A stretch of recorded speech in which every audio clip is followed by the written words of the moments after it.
Hello ladies and gentlemen, welcome episode 9 now of the Burning Table, and yes, we're all here back in Al's house in his emporium of 80s cartoon memorabilia and Harry Potter female crap.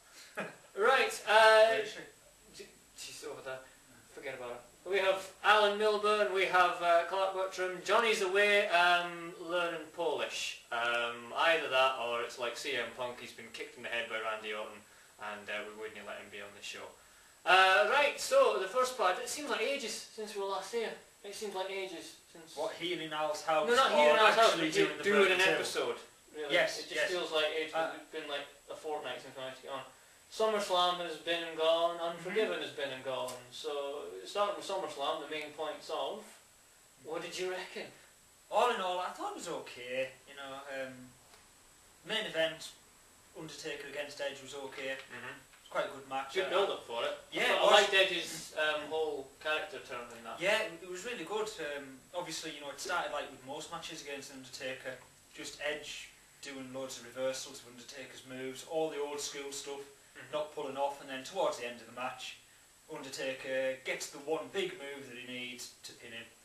A couple of other okay passable matches, but Cena Batista. I didn't see that was quite a good match. Cena Batista, it was okay. It was really actually probably one of the best matches I've seen Cena in for a long time. Well, Cena's kind of weird. Batista's weird as well, because Batista usually is as good as who he's wrestling. He has really good matches with really good guys, and then if he against someone rubbish. The best thing about that match was, though, you didn't know who was actually going to win. Because, like, can you think of actually a moment when you thought, oh, actually, it's going to be Cena or it's going to be Batista, apart from when he got sort of like towards the end? Because it was kind of a bit thrown between the two. They both had like little segments. Yes, it was. Yes, it was good.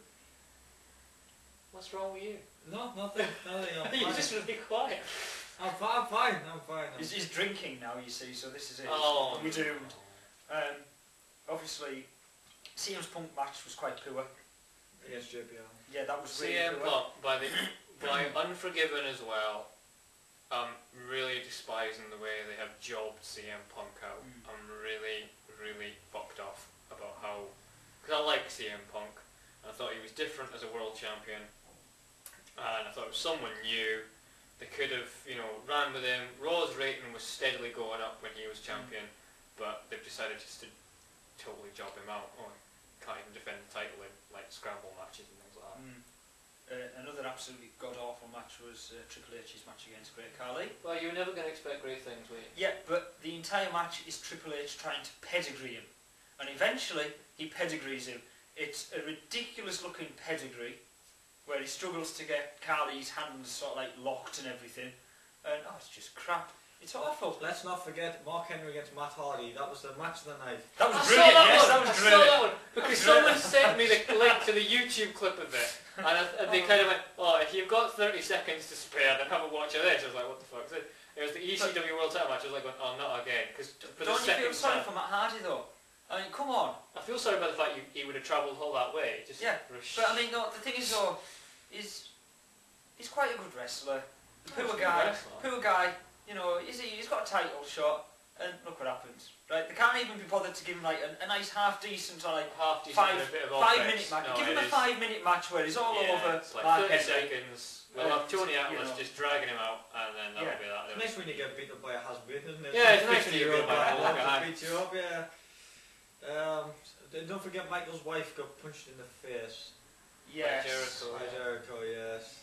Did she actually get punched in the face in the end? Because we were debating that, because it looked as if at one point she did get punched, but we never actually answered that on the night. Well, I don't know, she fell down and they're doing the whole storyline with it, but... I'm sure many of us wanted to punch a woman in the face at one point. Anyway. I can think of definitely at least one that does jump to mind. Yes. I can't believe we're talking about punching women in the face. Sometimes. No. This doesn't class as a woman. She's a woman. Shut up. Let's just leave it. Shut up. Which one are you on about?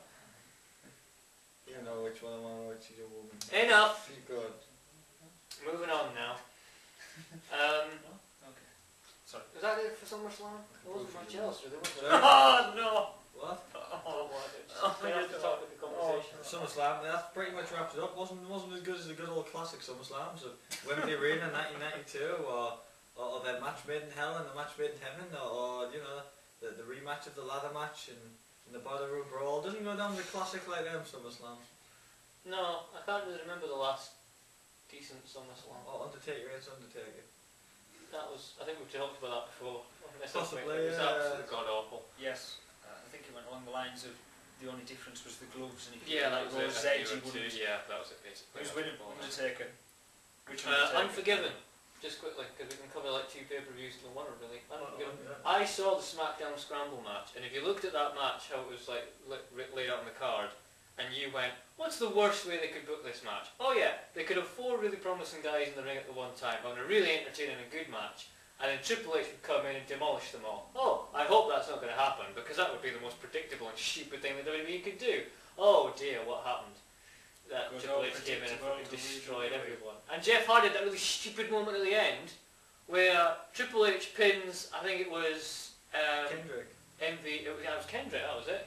Kendrick in the middle of the ring, and then Jeff Hardy visibly looks up, sees what's happening, and with like 2 seconds left on the clock, tries to pin MVP. And it's like, you'd break the fucking pin, you stupid moron. No, That's like the worst idea Jeff Hardy's had since he went, that marijuana looks good. Hey, that could be a good point for our next subject. That one could. It could be, But, yeah, it could be, yeah. I think Jeff Hardy will probably feature in a lot of what we're going to talk about in the third part, really. Yeah, it was.